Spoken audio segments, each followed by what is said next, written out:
Guys, makinig kayo. So, this is for awareness, lalong-lalo na dun sa mga bagong NMAX Turbo user or sa mga nagpaplano pa lamang bumili ng NMAX Turbo. So, meron kasi ako nakita sa social media guys na bagong NMAX Turbo user.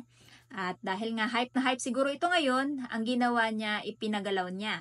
So, meron siyang mga accessories na mga pinalit dito sa kanyang bagong NMAX Turbo.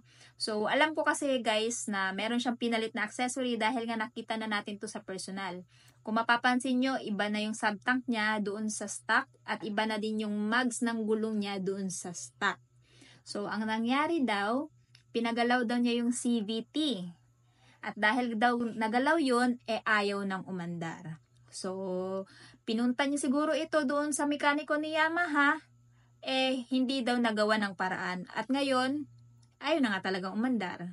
So, sa mga bagong NMAX Turbo user dyan, magpigil muna tayo guys dahil wala pang available na accessory sa market at mismong mga mekaniko ay hindi pa masyado knowledgeable regarding sa parts ng Yamaha na to.